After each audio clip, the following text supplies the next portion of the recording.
नमस्ते all aspirant, welcome in my YouTube channel. So आज start करते हैं। आज है 13 जुलाई, द हिंदू न्यूज़पेपर। देखिए, सबसे पहले मैंने क्वेश्चन उठाया भाई। अब रिवर पे क्वेश्चन इसलिए उठाया मैंने क्योंकि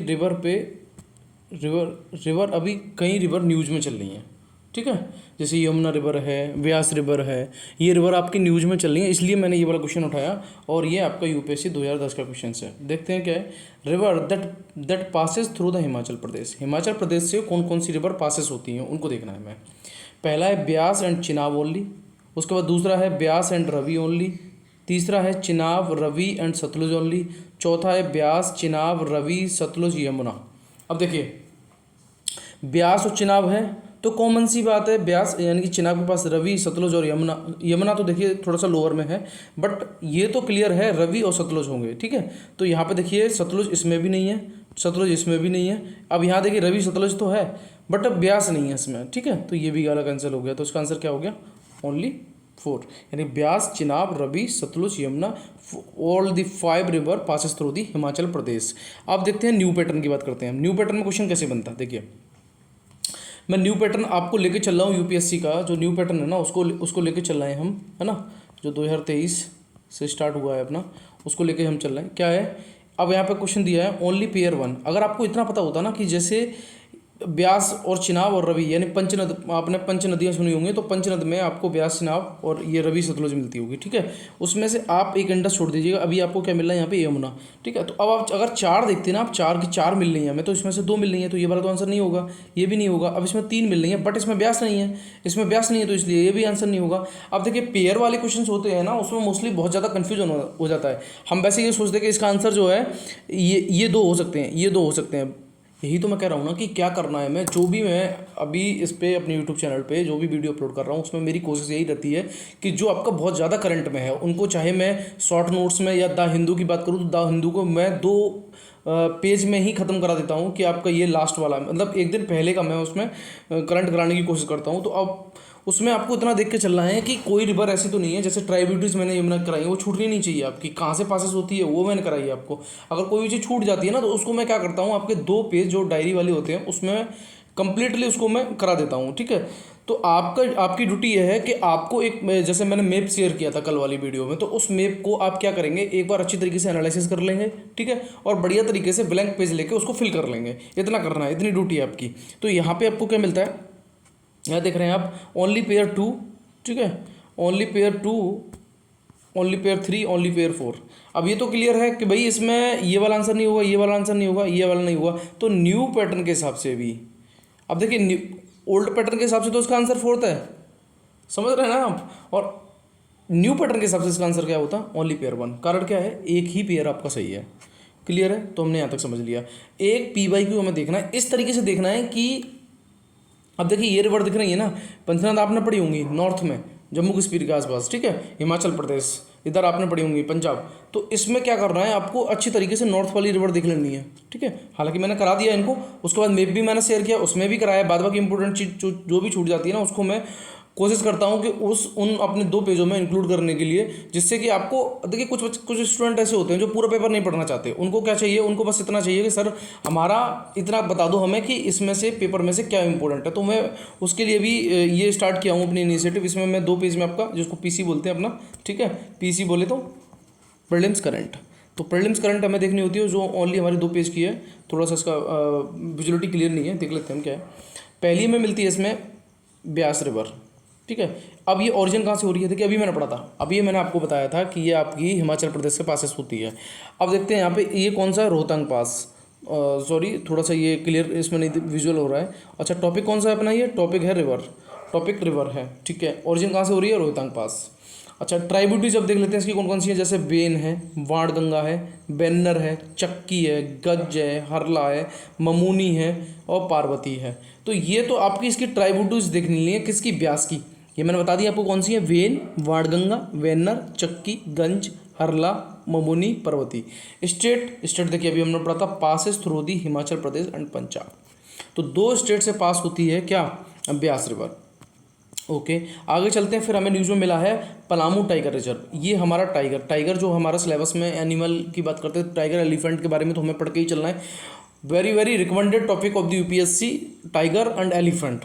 सो यू सीरियसली इसको आपको रीड करना है। और कहीं भी अगर टाइगर का कोई भी चीज़ मिल जाए, चाहे वो रिजर्व से है, वाइल्ड लाइफ सेंचुरी से है, या मान लीजिए किसी से भी रिलेटेड अगर आपको टाइगर के बारे में कोई भी न्यूज़ मिलती है तो आप उसको जरूर नोट करेंगे।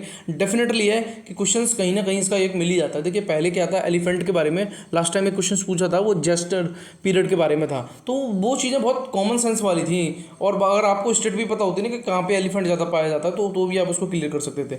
अच्छा, आगे देखते हैं पलामू टाइगर रिजर्व, जो कि हमें इसकी लोकेशन कहाँ है, लोकेशन देख लो पहले। सबसे पहले तो लोकेशन देखनी पड़ती है, कोई भी टाइगर रिजर्व हो या एलिफेंट रिजर्व हो, उसकी हमें लोकेशन पता होनी चाहिए। तो हम देखते हैं पलामू टाइगर रिजर्व, इसकी लोकेशन आपको मिलेगी वेस्टर्न पार्ट ऑफ छोटा नागपुर प्लेट्यू, जिसे बोला जाता है झारखंड। तो पलामू टाइगर रिजर्व जिसकी लोकेशन हमें कहाँ मिलती है, झारखंड में। अच्छा, उसके बाद रिवर यहाँ पे कौन कौन सी मिलती है, रिवर और देख लेनी है हमें, नॉर्थ कोयल, ठीक है, औरंग और भर्रा। ये तीन आपको रिवर मिलेंगी, नॉर्थ कोयल, औरंग, भर्रा। और पलामू टाइगर रिजर्व एक्चुअली में कहाँ है, झारखंड में। तो अब मैं बताऊँ आपको क्या करना है कि जब भी आप इस तरह की चीज़ें देखें तो पहले आप उसकी स्टेट देख लें, स्टेट आपको झारखंड मिल गई। उसके बाद आप रिवर देख लें, रिवर तो डेफिनेटली है, रिवर वाला क्वेश्चन क्या best, very very recommended topic of the UPSC. तो यहाँ पे आपको ये तीन रिवर देख लेनी है। अच्छा, आगे चलते हैं। फिर हमने पढ़ा एक PVWRS1, ये क्या है, व्हाट इज ए PVWRS1। अब आपसे ये पूछ लेगा व्हाट इज PV, जब भी क्वेश्चन बनेगा व्हाट इज PVWRS1, ये क्या है, वीट की एक वैरायटी है। क्या है ये, वीट की वैरायटी। पहले तो आपको इतना समझना है इसमें। अच्छा, ये रिड्यूस क्या करेगी, अगर आप इस टाइप के आप गेहूँ खाएंगे तो ये क्या करेगी, टाइप 2 की जो डायबिटीज़ होती है या फिर आपकी कार्डियोवास्कुलर डिजीज़, इन दोनों को रिड्यूस करने का काम करेगी PVWRS1 वीट। ठीक है, तो यहाँ तक आपका ये क्लियर हो गया। आगे देखते हैं। फिर हमारा है प्रोजेक्ट 75I, आई बोले तो इंडिया। अच्छा, इसने सक्सीड किया है किसको, प्रोजेक्ट 75 को। पहले प्रोजेक्ट 75 चल रहा था, उसको सक्सीड करने वाला है प्रोजेक्ट 75I। एक ही है ये, ध्यान रखना, बट इसको सक्सीड कर दिया है। अब ये किसके लिए, ये है सबमरीन के लिए। किसके लिए, सबमरीन के लिए। ओके, ये बूस्ट क्या करेगा, इंडिजीनियस डिज़ाइन एंड टेक्नोलॉजी, इन दोनों को बूस्ट करने का काम करेगा प्रोजेक्ट 75I, जिसने सक्सीड किया प्रोजेक्ट 75 को। और ये किसके लिए, फॉर द सबमरीन। क्लियर है यहाँ तक। अच्छा, आगे देख लेते हैं।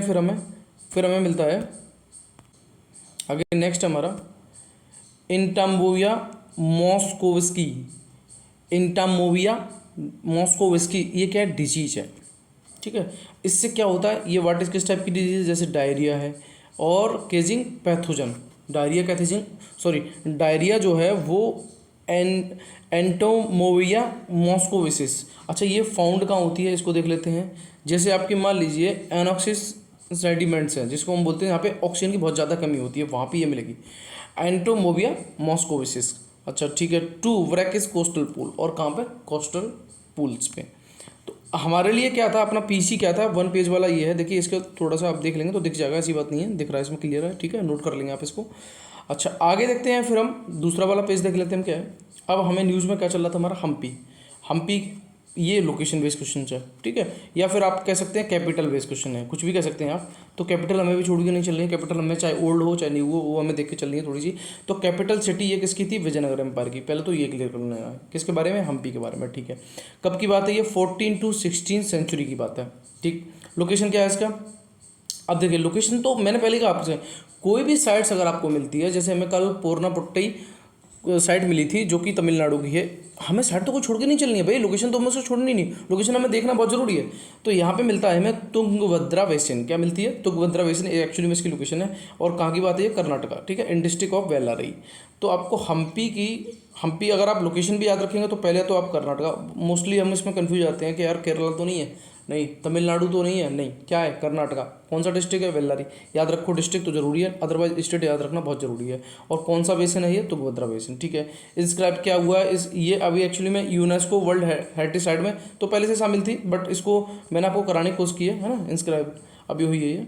अच्छा, आगे देखते हैं। फिर हमारी एक बॉडी आ जाती है। बॉडी मैंने आपसे पहले ही कहा था एक बॉडी में पर डे कराऊंगा। रीज़न क्या है कि बॉडी की या तो रिपोर्ट पूछी जाती है, या फिर बॉडी का हेडक्वार्टर पूछा जाता है, या फिर बॉडी का वर्क क्या है ये पूछा जाता है, या बॉडी का एम क्या है। तो बॉडी एक डेफिनेटली मैं पर डे आपकी एक कराने की कोशिश कर रहा हूँ। अभी पिछले 3 दिन हो गए, 3 दिन में हमने 3 बॉडी लगातार की हैं। उनमें से आज की बॉडी है हमारी IPCC, जिसको बोला जाता है इंटर गवर्नमेंटल पैनल, ठीक है, ऑन क्लाइमेट चेंज। तो inter governmental panel on climate change. अच्छा, अब ये बॉडी किसकी है? UN की बॉडी है। हेडक्वार्टर कहाँ है? जिनेवा। जिनेवा बोले तो स्विट्जरलैंड, ठीक है। अच्छा, इसका जेनेसिस कैसे हुआ है? 1988 की बात है। और किसने किया? World Meteorological Organisation and United Nation Environment Programme, UNEP। अब शॉर्ट फॉर्म आपको याद रखना है, WMO और UNEP ने इसको जेनेसिस किया है। किसको? IPCC को। क्लियर हो गया इसमें। अच्छा, अब इसका ऑब्जेक्टिव क्या है? ये साइंटिफिक इन्फॉर्मेशन प्रोवाइड कराती है। क्या? IPCC साइंटिफिक इन्फॉर्मेशन प्रोवाइड कराती है। बट अब हम एक चीज़ और क्लियर करके चल रहे हैं कि हमें ये ज़रूर देखना है कि क्या नहीं कराती है। तो वो साइंटिफिक रिसर्च नहीं कराती है, बट साइंटिफिक इन्फॉर्मेशन प्रोवाइड कराती है एट ऑल लेवल। तो इन्फॉर्म करने की बात करती है, न कि रिसर्च करने की। कौन? IPCC बॉडी, जो कि UN की है। हेडक्वार्टर जिनेवा में है। 1988 में बनी। किसने बनाई? WMO और UNEP ने। अच्छा, मेंबर कितने हैं इसके? 195। इंडिया मेंबर है क्या इसका? यस, इंडिया मेंबर है। और यही बात होती है, क्या होता है ना, जब भी क्वेश्चन बनता है ना, तो हमसे सिर्फ इतना पूछ लिया जाता है कि इंडिया मेंबर है या नहीं है, इंडिया इज अ पार्ट और not, India is a member और नॉट।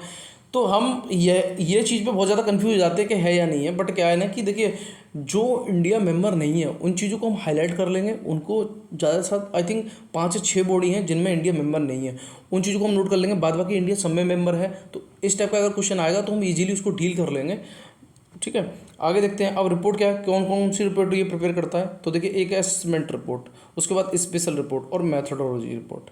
तो ये 3 टाइप की रिपोर्ट को प्रिपेयर करता है। असेसमेंट रिपोर्ट, स्पेशल रिपोर्ट और मैथडोलॉजी रिपोर्ट। और वो भी किसके लिए? ये असाइनिंग फॉर द स्टेट को असाइन करने के लिए ऑन क्लाइमेट चेंज पे, ठीक है। तो ये रिपोर्ट आप देख लेंगे एक बार। असेसमेंट रिपोर्ट है, स्पेशल रिपोर्ट और मैथडोलॉजी रिपोर्ट है। IPCC को नोबेल प्राइज मिला था कब? 2007 में। क्लियर हो गया यहाँ तक, ठीक है। तो अब हमने बॉडी पढ़ ली एक। अब हम देखते हैं क्या, और एक गैस और देख लेते हैं जो न्यूज़ में चल रही है।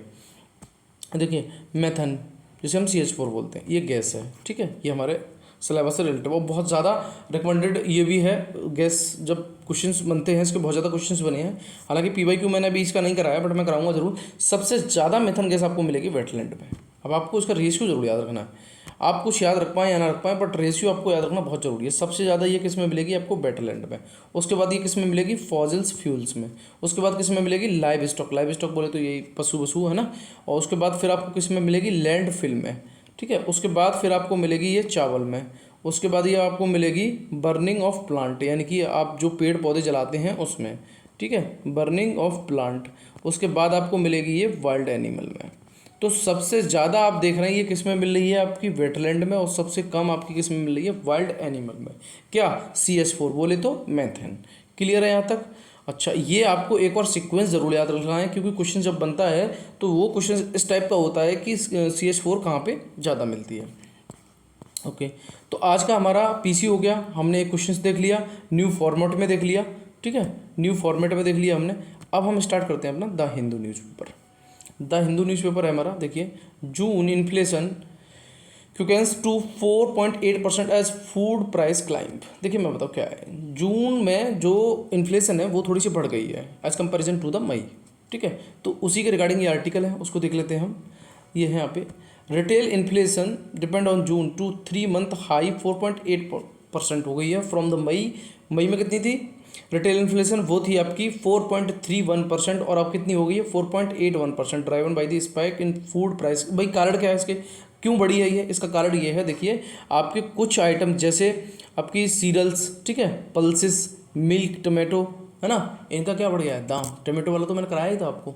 देखिए, जहाँ मैं रह रहा हूँ वहाँ 160 kg, वो सॉरी 160 पर kg, है ना। 1 kg का 160 पे करना पड़ रहा है टोमेटो को खरीदने के लिए। तो उसी के रिगार्डिंग ये है। अच्छा, अब इससे इंडस्ट्रियल आउटपुट भी एक्सपेंड हुआ है 5.2%। पहले कितना था? 4.46% था, और अब कितना ग्रो हुआ है? अब ग्रो हुआ है ये 5.2%। अच्छा क्लियर है यहाँ तक। अब इसमें हमारे लिए पढ़ने के लिए क्या है, सबसे पहले हमको ये समझना है what is the inflation. Inflation, अब इन्फ्लेशन को देखिए मैं समझाने के लिए इस चार्ट फ्लो में कोशिश करते हैं। इन्फ्लेशन को हम चार्ट फ्लो के थ्रू समझेंगे। सबसे पहले देखते हैं इन्फ्लेशन, तो ये क्वांटिटेटिव में मीजरमेंट है या क्वालिटेटिव मीजर है। तो पहले तो ये समझना है आपको, तो ये क्वांटिटेटिव मीजर है आपका, ठीक। अगर इन्फ्लेशन बढ़ती है तो लोगों की परचेजिंग पावर क्या होती है, कम हो जाती है। इतना आपको समझना है, महंगाई बढ़ेगी, सीधी सी बात है, लोगों की क्षमता कम हो जाएगी खरीदने की। क्लियर है यहाँ तक। अच्छा आगे देखते हैं फिर हम क्या है। अब इसको देखिए थोड़ा सा मैं ऐसे समझाने की कोशिश करता हूँ। अगर मान लीजिए मनी सप्लाई बढ़ गई, पर्सनल इनकम लोगों की ज़्यादा हो गई, पर्सनल, पहले से ये वाला चार्ट समझ लेते हैं। अगर पर्सनल इनकम लोगों की ज़्यादा हुई तो मनी सप्लाई क्या हो जाएगी, सब बढ़ जाएगी। जब मनी सप्लाई बढ़ जाएगी तो परचेजिंग पावर में कंफ्यूज मत होना, मतलब आपकी पॉकेट में पैसा कितना है, आप कितनी चीज़ें खरीद पाते हैं। आप बाज़ार में जाके, मान लीजिए आप बाज़ार गए तो बाज़ार से आपने बहुत ही चीज़ें ऐसी खरीद ली जो आपकी अननेसेसरी भी हैं, यू कैन से, तो ये भी कह सकते हैं आपकी परचेजिंग पावर मतलब बढ़ जाती है अगर मनी सप्लाई बढ़ती है। अच्छा उसके बाद क्या होता है, इंक्रीज डिमांड बढ़ जाती है, तो अच्छा उसके बाद इस ये प्राइस भी बढ़ जाएंगे। अब इसको हम शॉर्ट फॉर्म में समझ लेते हैं, बहुत शॉर्ट चार्ट भी बना दिया मैंने। जैसे मनी सप्लाई अगर बढ़ गई तो लोगों की परचेजिंग पावर बढ़ जाएगी, परचेजिंग पावर अगर बढ़ जाएगी तो डिमांड भी बढ़ जाएगी। अब सीधी सी बात है, मान लीजिए मार्केट में वही चीज़ें लिमिटेड है और अब वो लोगों के पास पैसा ज़्यादा हो गया, वो चीज़ें ज़्यादा खरीद रहे हैं, तो वो चीज़ें शॉर्टेज होगी तो उसकी डिमांड बढ़ेगी, डिमांड बढ़ेगी तो उसका प्राइस बढ़ जाएगा। क्या बढ़ जाएगा, उसका प्राइस बढ़ जाएगा, ठीक है। अच्छा इसी तरीके से हम बैंक सेक्टर की बात करते हैं। ये तो हमने पर्सनल इनकम की बात कर ली, अब हम करते हैं बैंकिंग इनकम की। पर्सनल इनकम की हमने बात कर ली, अगर मनी सप्लाई बढ़ती है तो लोगों की परचेजिंग पावर बढ़ जाएगी, परचेजिंग पावर बढ़ जाएगी तो डिमांड बढ़ जाएगी, डिमांड बढ़ जाएगी तो प्राइस बढ़ जाएगा। क्लियर है। इसी तरीके से हम बैंक सेक्टर की बात करते हैं। बैंक में देखिए यहाँ पे ये चार्ट दिया है, इस चार्ट को अपना समझ पाए तो समझिएगा। अगर मान लीजिए बैंक ने मनी सप्लाई बढ़ा दी, अगर मनी सप्लाई बढ़ा दी तो लोगों के पास क्या, अब क्या होगा, इंटरेस्ट रेट कैसे हो जाएगा, कम हो जाएगा। सीधी सी बात है, बैंक के पास पैसा ज़्यादा आ गया, बैंक के पास पैसा ज़्यादा हो गया तो वो लोगों को ब्याज देगा, ब्याज कैसा देगा, सस्ता देगा, तो इंटरेस्ट रेट बढ़ जाएगा वहाँ पे, ठीक है। अब लोग उसमें इन्वेस्ट ज़्यादा करेंगे तो इससे इकोनॉमिक ग्रोथ होगी। क्लियर कट है यहाँ तक, ये हमारे पास समझ में आ गया, ठीक, इन्फ्लेशन के बारे में। अच्छा आगे चलते हैं, मनी सप्लाई से इन्फ्लेशन बढ़ सकती है, ये कैन में तो आंसर होगा बट बिल में नहीं कह सकते आप। इसको मैंने यहाँ इसलिए लिख दिया क्योंकि इतना हमें समझ में आ जाए कि अगर मनी सप्लाई और इन्फ्लेशन के बिटवीन अगर कहीं भी आंसर आपको विल में मिलता है तो यू कैन इजीली रॉन्ग, है ना, दिस आंसर, आप इसको रॉन्ग कर सकते हैं, इसलिए मैंने इसको लिख दिया। और कैन वालों को आप क्या करेंगे, सही। अब जैसे मान लीजिए अगर मनी सप्लाई आपकी कम हो गई, मनी सप्लाई कम हो गई तो कॉमन सी बात है, पर्सनल इनकम की बात कर रहे हैं तो परचेजिंग पावर भी कम हो जाएगी, डिमांड भी कम हो जाएगी और प्राइस क्या हो जाएंगे आपके, वो भी कम हो जाएंगे। ये हमने पर्सनल इनकम की बात कर दी। अब हम करते हैं बैंक की बात, ठीक है, बैंक इनकम की। अगर मान लीजिए बैंक में मनी सप्लाई कम हो गया तो इंटरेस्ट रेट कैसे हो जाएगा, महंगा हो जाएगा। भाई बैंक के पास पैसा ही नहीं है तो इंटरेस्ट रेट ज़्यादा कर देगी वो, तो इससे लोग इन्वेस्टमेंट कम करेंगे और इकोनॉमिक ग्रोथ नहीं होगी। तो ये चार्ट मैंने आपको इसलिए समझाया कि अगर क्वेश्चन कहीं बनता है तो ईजिली आप निकाल सकते हैं। कारण क्या है, अगर हम उसको वैसे पढ़ते थ्योरी टाइप में तो थोड़ा सा डिफिकल्ट हो जाता है, बट ईजिली हमारे लिए यही है। अच्छा अब हम कुछ क्वेश्चन देख लेते हैं। जैसे है, high inflation level in economy lead to in the supply of money. अगर मान लीजिए, अभी देखिए, अब इस चार्ट से आप इजीली इसका आंसर निकाल सकते हैं। High inflation level in economy lead to क्या भाई, इंक्रीज, मनी सप्लाई ज़्यादा हो गई है ना, इसलिए तो आपकी महंगाई क्या है, बढ़ गई। अच्छा आगे चलते हैं हम, फिर हमें मिलता है कंपेयर इन्फ्लेशन विद रिवर्स। ये किसने किया था, ये किया था प्रोफेसर ब्रह्मानंद वैकल ने। इसको देख लेंगे, हालांकि हमारी ये रिलेटिव नहीं है। आगे देखते हैं, inflation is measured by, inflation को किससे मीजर किया जाता है, वो किया जाता है कंज्यूमर प्राइस इंडेक्स, और पहले किससे किया जाता था, WPI से। तो आई थिंक 2014 के बाद ये रूल्स आया है कि अब इन्फ्लेशन को नापा जाएगा किससे, कंज्यूमर प्राइस इंडेक्स से। तो जब इंडेक्स की बात आएगी तो मैं इसे बहुत अच्छे तरीके से पढ़ाने की कोशिश करूँगा, बट अभी आपको इतना समझना है कि महंगाई को किससे मापा जाता है, तो वो आपका CPI। क्लियर है यहाँ तक, और आई थिंक 2014 है।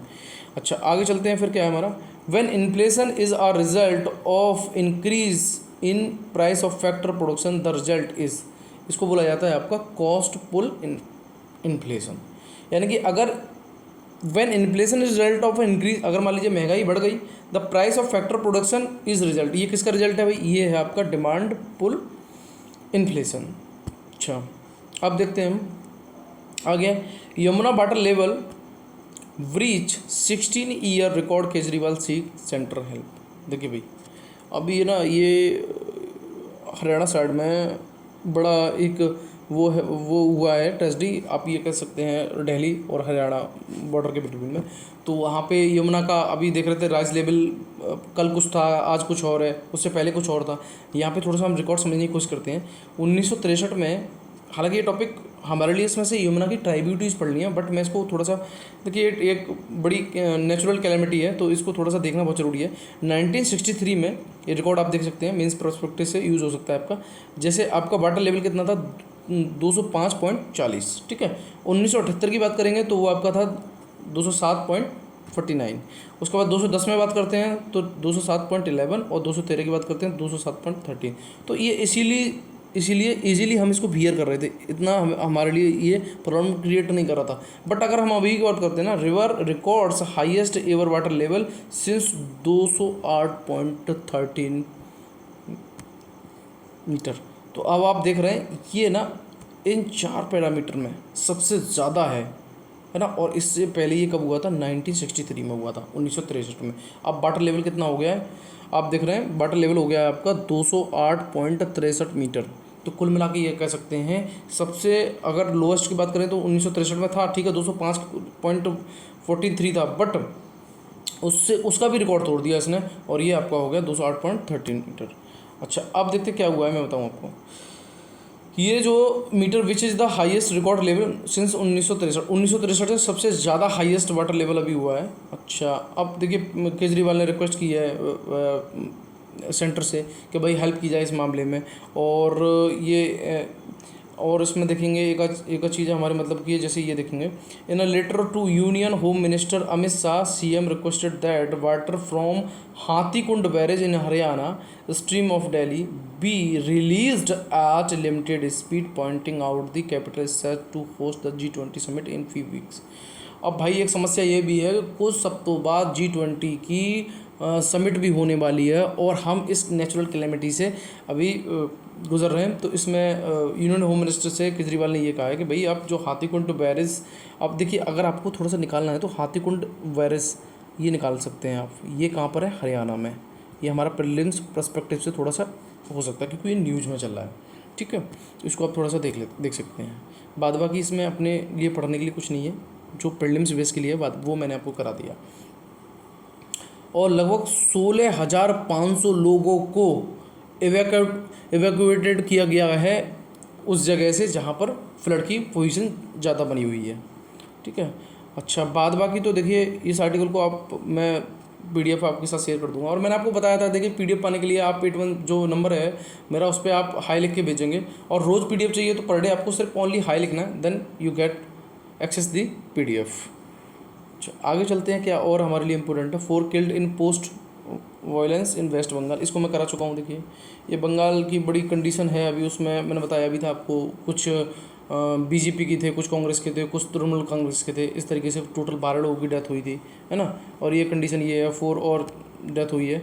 तो उसके बाद हम देखते हैं, अब देखिए हमारे प्रीलिम्स बेस के लिए जो ज़्यादा इंपॉर्टेंट है हम उसको और देख लेते हैं।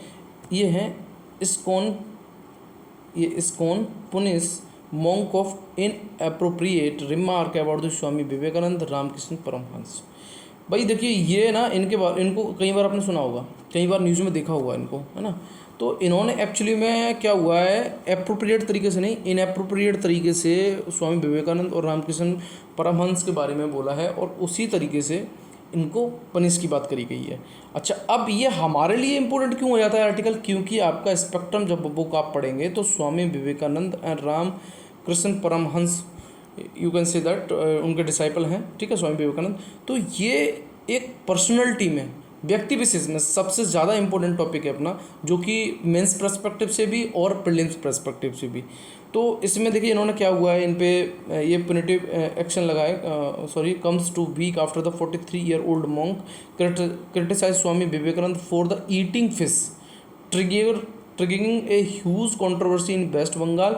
देखिए वेस्ट बंगाल का तो ये एक आप ये कह सकते हैं, कुछ देवी देवताओं पर भी फिश को चढ़ाया जाता है ना। तो उसी के रिगार्डिंग उन्होंने स्वामी विवेकानंद के लिए दिया था कि फिशिंग ईटिंग फिश के, मतलब वो फिश को ईट करते हैं। वेट,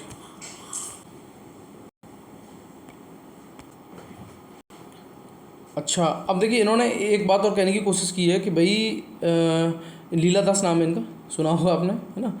इन्होंने ये कहा है कि भाई मैंने उनके dietary preference are not only disrespectful but also showcases in the lack of awareness about the diversity of spiritual path and personal choice. अब हमारे लिए इसमें पढ़ने के लिए क्या है, ये मैंने बहुत अच्छी तरीके से इसमें टाइप करके आपको समझाने की कोशिश की है कि who was the Swami Vivekananda. Swami Vivekananda कौन थे हमारे लिए। वो आर्टिकल नहीं पढ़ना है कि लीला दास पे कौन सा वो होगा, बट हाँ मेंस पर्सपेक्टिव से आप देख सकते हैं कि जब किसी भी महान पर्सनैलिटी की अगर क्रिटिसाइज़ किया जाता है तो कौन कौन से एक्शन या कौन किस तरीके के पॉजिटिव लग सकती हैं, तो वो आप देख सकते हैं। अदरवाइज प्रीलिम्स बेस के लिए वो आपके लिए इंपॉर्टेंट नहीं है, प्रीलिम्स बेस के लिए यहाँ से निकालना है हमें।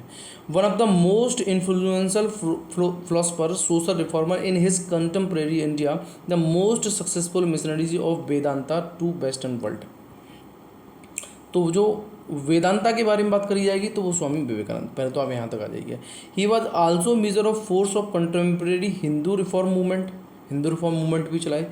Contribute the concept of nationalism India four, अच्छा, और कंट्रीब्यूट किया किसमें, नेशनलिज्म इंडिया के कंसेप्ट में। अच्छा, आगे देखते हैं इनकी 4 टीचिंग आपको जरूर याद रखनी है। टीचिंग वाली जैसे बुद्ध की, जैन की, इसी तरीके से कोई पर्सनैलिटी अगर टीचिंग दे रही है तो उनको हमें ज़रूर देख के चलना है। 4 टीचिंग ऑफ स्वामी विवेकानंद जैसे जन, भक्ति, कर्मा और राजयोग, ये 4 आपको राजा योग, ये आपको 4 इनकी टीचिंग देख के चलनी है। तो 4 टीचिंग है, ठीक है, स्वामी विवेकानंद की कौन कौन सी हैं आपकी जन। अभी तक क्वेश्चन बना नहीं है, इस पर ध्यान रखना। अगर क्वेश्चन बना ना तो डेफिनेटली वो 4 टीचिंग पूछेगा, फिर जाएगा only pair 1, only pair 2, only pair 3, only pair 4, because history का तो करंट से लेना देना नहीं है। बट हाँ पर्सनैलिटी भाई इनका क्रिटिसाइज किया गया है, इनको अप्रोप्रिएट तरीके से बोला गया है इनके बारे में, तो इसलिए ये बहुत ज़्यादा इंपॉर्टेंट हो जाती है। तो इसलिए स्वामी विवेकानंद के हर पॉइंट को हमें देख के चलना है। यहाँ पे इनकी टीचिंग को अब देख लिया, उसके बाद क्या देखते हैं फिर है 4 जुलाई स्वामी विवेकानंद डेथ एनिवर्सरी, यानी 4 जुलाई अभी निकल के गई है, 4 जुलाई को इनकी डेथ एनिवर्सरी मनाई जाती है। देखिए मैंने यही कहता हूँ, जब मैं न्यूज़पेपर पढ़ा रहा होता हूँ तो मेरा यही रहता है कि कोई भी चीज़ अगर छूट भी जाती है ना तो वो डेफिनेटली कवर कहीं ना कहीं हो ही जाती है। He was born Narendranath Datta, उनका बचपन का नाम क्या था, नरेंद्रनाथ दत्त, इतना देखना है। अच्छा, पहला आपको पॉइंट ये देखना है कि 4 जुलाई को उनकी डेथ एनिवर्सरी मनाई जाती है। और उसके बाद फिर बात करते हैं तो वो 12 जनवरी 1863 को नरेंद्रनाथ दत्त के रूप में बॉर्न हुए। उसके बाद तीसरा पॉइंट क्या है, फर्स्ट पॉइंट हमने समझ लिया, फर्स्ट पॉइंट हमारा समझ में आ गया, सेकंड पॉइंट हमने समझ लिया, ठीक है। और थर्ड हम देखते हैं national youth day, very very important, is held every year to observe the birth anniversary of Swami Vivekananda. अब क्वेश्चन यही आपको राउंड फिगर कर देगा। क्वेश्चन कैसे राउंड फिगर करेगा आपको, क्वेश्चन में ये पूछ लिया जाएगा कि नेशनल यूथ डे जो कि स्वामी विवेकानंद की एनिवर्सरी पे मनाया जाता है, इतना तो उसने बहुत कुछ अच्छा दे दिया, बहुत कुछ अच्छा दे दिया, पर चेंज क्या कर दिया, बर्थ की जगह डेथ कर दिया। डेफिनेटली आप उसे सही करेंगे। आप सोचेंगे कि यार मैंने पढ़ा था ये, पर भाई आपको यही तो थोड़ा सा पेशेंस रखना है और ये समझ के चलना है कि यार ये क्वेश्चंस मैंने कहाँ पे किस तरीके से पढ़ा था। तो अब आप देख रहे हैं यहाँ पे किस तरीके से मनाया था, बर्थ एनिवर्सरी पे मनाया था नेशनल यूथ डे। कॉमन सी बात है, जब वो पैदा हुए थोड़ा सा माइंड में फीड हो जाए, इसलिए मैं और अलग तरीके से बताने की कोशिश करता हूँ। जब वो पैदा हुए तो एक यूथ के लिए उठो जागो, इस तरीके से उनका स्लोगन है, उठो जागो, है ना। तो यूथ के लिए वो इंस्पिरेशन आगे चल के होंगे, तो इसलिए उनकी बर्थ होगी ना कि डेथ होगी। तो बर्थ एनिवर्सरी पे नेशनल यूथ डे मनाया जाएगा, ये मैंने आपको याद कराने की कोशिश की है, ठीक है। आगे देखते हैं 1893 की बात थी। Maharaja Ajit Singh of Khetri state took the name of Vivekananda Netaji Subhash Chandra. तो 18 अब इनको सॉरी ये आपका 4th पॉइंट है। अब ये महाराजा अजीत सिंह ने इनको विवेकानंद बोला था। बचपन में ये कौन थे भाई, नरेंद्रनाथ दत्त। अजीत सिंह ने इनको क्या बोल दिया, विवेकानंद। अब क्लियर बात है यहाँ तक आई कि अब विवेकानंद जो वर्ड है ना वो मिला आपका महाराजा अजीत सिंह से। 5वां पॉइंट क्या है, Netaji Subhash Chandra has called Vivekananda maker of modern India. तो विवेकानंद तो अजीत सिंह बोल ही चुके थे महाराज जी, बट सुभाष चंद्र इनको बोलते हैं maker of modern India, maker of modern India. तो मॉडर्न इंडिया के मेकर कौन है भाई, स्वामी विवेकानंद। और विवेकानंद का वर्ड मिल चुका था अजीत सिंह के द्वारा। आगे देखते हैं, he was the chief disciple of 19th century mystic Ramakrishna Paramahamsa. अब ये डिसाइपल किसके थे भाई, रामकृष्ण मिशन के। रामकिशन परमहंस के, इतना याद रखना, इन दोनों के बारे में बोला है इन्होंने, ठीक है, लीलादास ने, इसलिए ये टॉपिक हमारा थोड़ा सा पढ़ने के लिए हुआ। And established the Ramakrishna mission in 1897। तो रामकिशन मिशन कब बना? 1897 में, ठीक है। और उसके बाद वर्थ कब हुआ? आप देख रहे हैं 1863 में, तकरीबन 7, और आपका कितना साल बैठ रहा है इसमें? 70 हो गया, यानी 20 और 27 और 7, 27 कह सकते हैं आप। आपका हुआ आई थिंक 34 की एज पे रामकिशन मिशन को स्टेबलाइज किया गया। ही डाइड बेलूर मठ इन 1902। अच्छा, उनकी डेथ कहाँ हुई? बेलूर मठ पे, कब? 1902 में। अच्छा, वेस्ट, ये कहाँ लोकेटेड है? लोकेटेड नहीं है, लोकेटेड है वेस्ट बंगाल।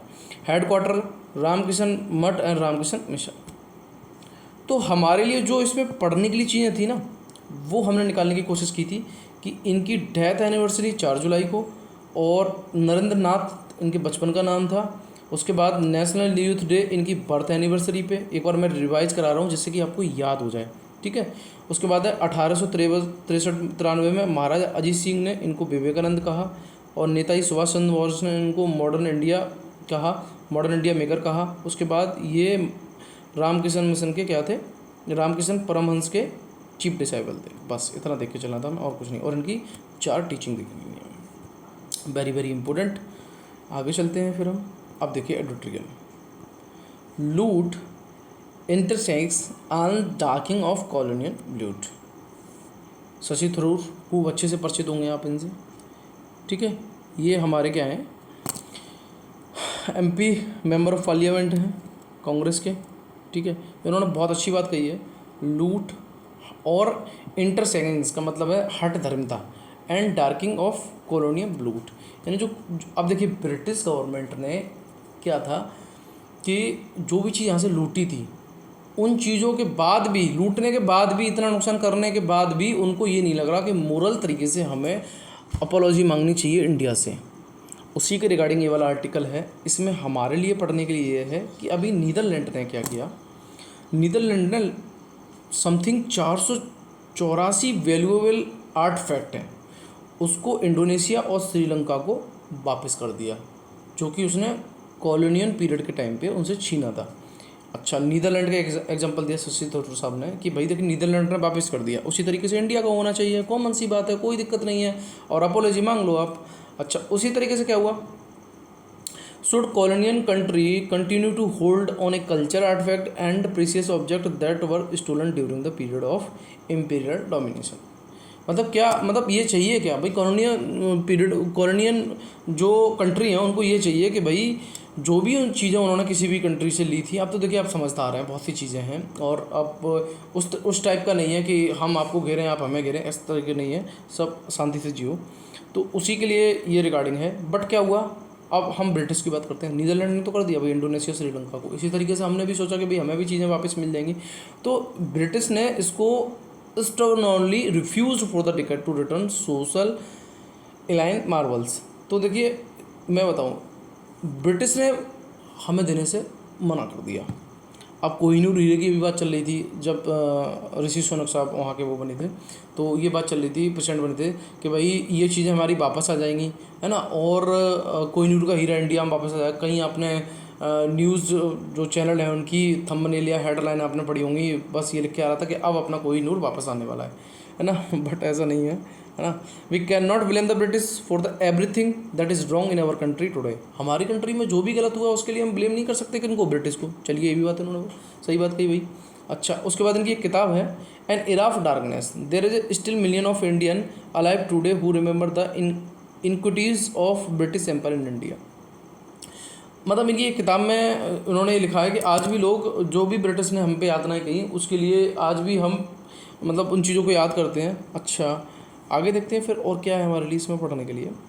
आपको समझ में आ रहा है ना आर्टिकल क्या कह रहा है? आर्टिकल ये कह रहा है कि भाई अदर कंट्री कर रही हैं उसी तरीके से आप भी हमें वापस करो, जैसे कि नीदरलैंड ने श्रीलंका और इंडोनेशिया को वापस कर दिया, उसी तरीके से हमें भी वापस होना चाहिए। अब देखिए यही वाली बात आ गई, मैं भी कह रहा था ना, floating the Kohinoor on the Queen Mother crown in Tower of London is powerful reminder of injustice perpetrated by the former imperial power. अब देखिए, जो कोहिनूर उनकी जो क्यून है ना, उनके जो हेड पे लगा हुआ है, वो ये दिखाता है कि भाई अभी भी इनजस्टिस हुआ है, अन्याय हुआ है, हमारे साथ हुआ है ना। लूट and plunder and miss appropriations that colony was really all about, सब कुछ रिप्रेजेंट करता है तो कोहिनूर। सीधी सी बात है, हमारा है वो चीज़ें हमें नहीं मिल रही है। अच्छा, अब इसी तरीके से एक एग्जांपल और दिया है, when William वेडेड was chancellor of Germany, इन्होंने भी माफ़ी मांगी है ना, हॉलोकॉस्ट के लिए इन्होंने भी माफ़ी मांगी।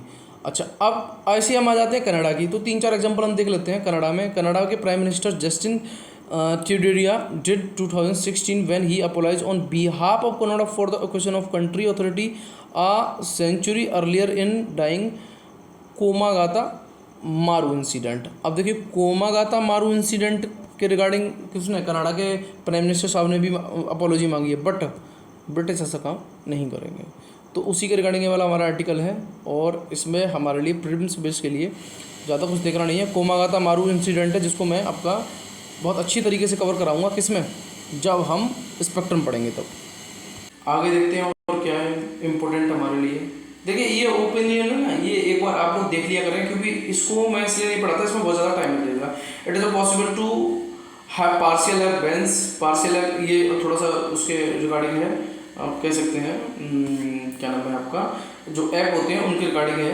अच्छा, उसके बाद है what is the national research foundation. तो ये क्या है भाई, ये अभी union government has approved introduction of the national research foundation NRF bill in parliament, और ये science and technology funding in spotlight. तो यूनियन कैबिनेट ने अप्रूव कर दिया है इसको, नेशनल रिसर्च फाउंडेशन बिल को, कहाँ पे, पार्लियामेंट में। ठीक है, इसमें क्या हुआ है, operate with budget of 50,000 crore for 5 साल के लिए, और लगभग 28% will be government share and remaining 72% will be come to the private sector. तो 28% कहाँ से मिलेगा भाई, गवर्नमेंट से, और 72% आपको कहाँ से आएगा, वो आएगा आपको प्राइवेट सेक्टर से। The NRF intend to act as a coordinating agency between the research various government bodies and industry दस बिगिनिंग। अब देखते हैं, हमारे पास सबसे पहले तो ये समझना भाई NRF क्या है। इसको बोला जाता है नेशनल रिसर्च फाउंडेशन। अब थोड़ा तो अंदाजा लग रहा होगा कि रिसर्च फाउंडेशन क्या है। Setting up the NRF was one of the key recommendation of national education policy. देखिए, नेशनल एजुकेशन पॉलिसी जो कि 2020 वाली है, इसको आपको एक बार देख लेना है, उसमें ये एक रिकमेंडेड की है। NRF intended of to act as a coordinating agency between the researchers, various government bodies and industry, thus bringing industry into the main stream of research. तो देखिए, ये जो है ना, ये कह सकते हैं आप कोलाब्रेशन है बिटवीन द गवर्नमेंट और जो प्राइवेट इंडस्ट्री है उनके बीच में। In addition to provided research grant, क्या क्या ये प्रोवाइड करेगा, रिसर्च ग्रांट करेगा, किसको, इंडिविजुअल को। और NRF plan to seed grow and facilitated research in India university, specially state university, by funding research infrastructure and research. तो कुल मिला के ये कोलाब्रेशन है between the state and private वो, और इसी तरीके से रिसर्च की बात किसमें, चाहे वो सेंट्रल की हो चाहे वो स्टेट की हो, उनमें भी बात करी जाएगी। ठीक है, तो ये एक्चुअली में रिकमेंडेड की कब किया गया था इसको, यह रिकमेंडेड ये है आपका नेशनल एजुकेशन पॉलिसी में। तो उसी के रिगार्डिंग है, यहाँ पे इसके जो डेटा दिया है, डेटा में कहाँ पे कितना खर्च होगा वो है। अच्छा, इसको मैं ज़्यादा नहीं कराया हूँ इसलिए क्योंकि इसको, ये टॉपिक मैं ना थोड़ा सा आपका अपने उस वाले पेज में कवर करूँगा जहाँ पे 2 पेज हमारे आते हैं। ठीक है, अच्छा आगे देखते हैं फिर हम। वीडियो बहुत लंबी होती जा रही है, जो हमें निकालना था वो हम निकाल चुके। नाटो में कई बार करा चुका आपको, नाटो देख लेना है किसकी एंट्री हो गई भी, Zelensky persist wide for Ukraine NATO से एंट्री। अभी तो नाटो पे चल रही है कि भाई क्या है, नाटो इंडिया और यूक्रेन तो मेंबर है नहीं नाटो के, है ना, और मिलिट्री अलायंस है, पॉलिटिकल अलायंस है, पहले 12 थे अब 30 मेंबर हो गए इसमें, है ना। और इस तरीके से इसको बार्सिलोना ट्रीटी बोला जाता है। इसका हेडक्वार्टर आपका ब्रुसेल्स में है, वो आपको देख लेना, वो मैं करा चुका हूँ। ठीक है, लास्ट वाला हम देख लेते हैं। अब हमारे पास है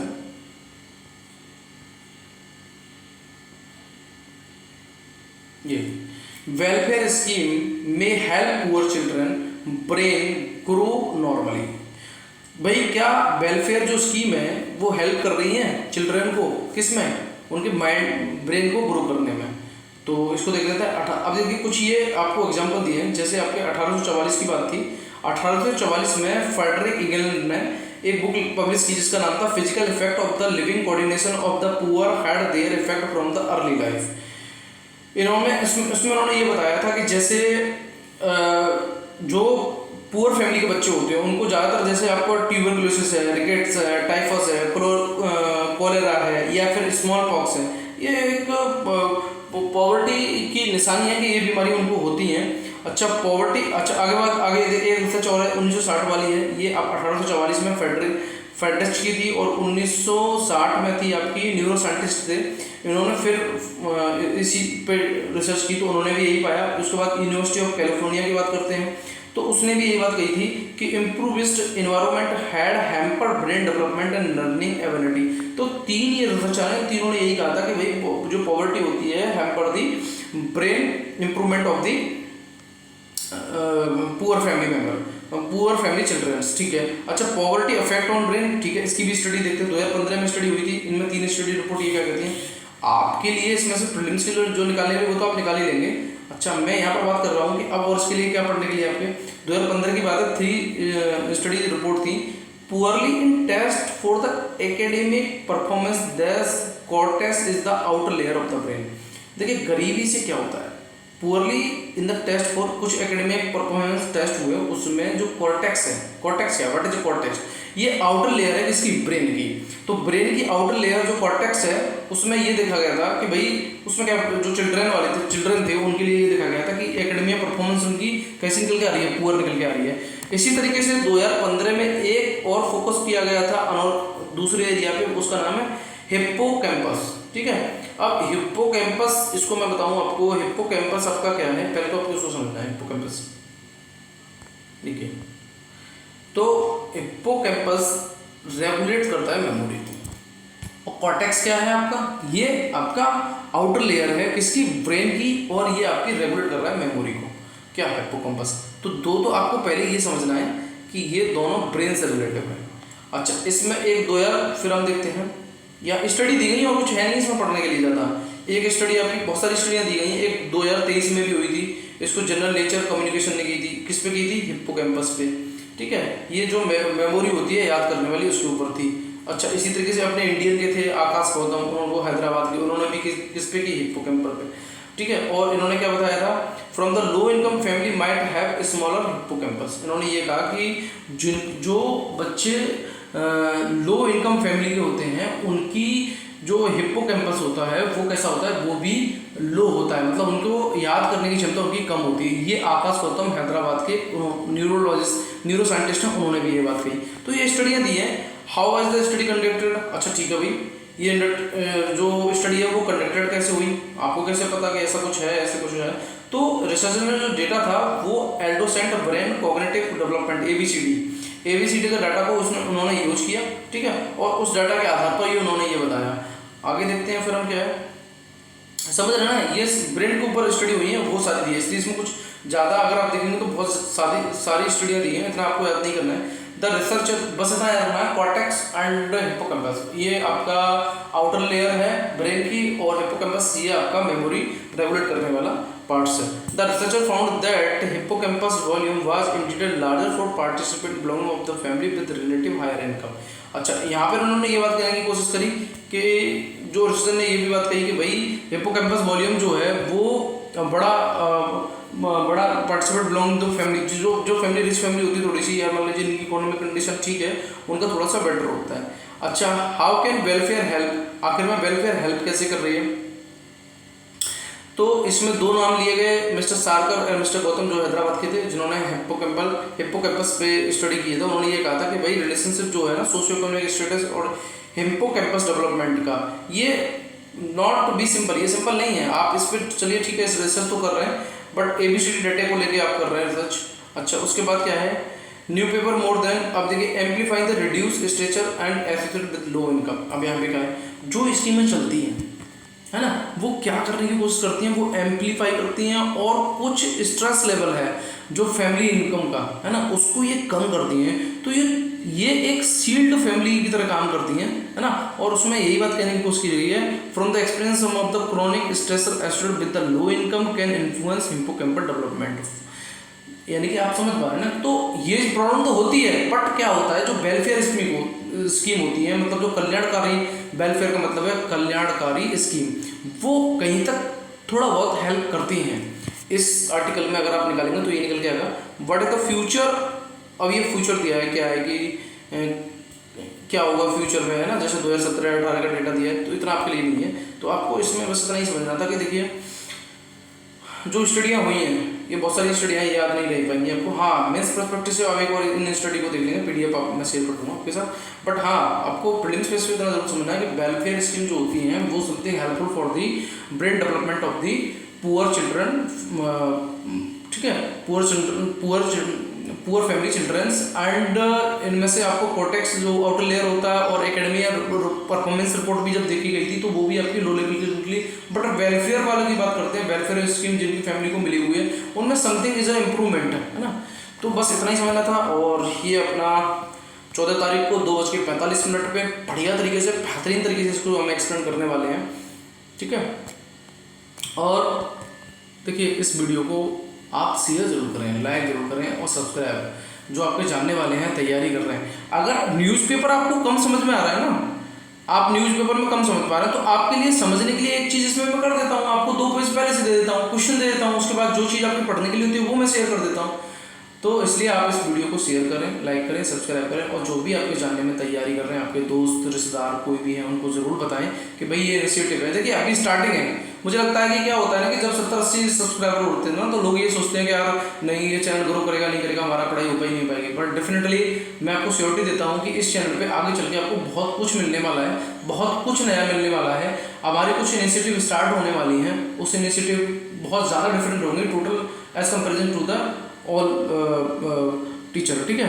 तो आज हम इसको यहीं रोकते हैं। So thank you so much.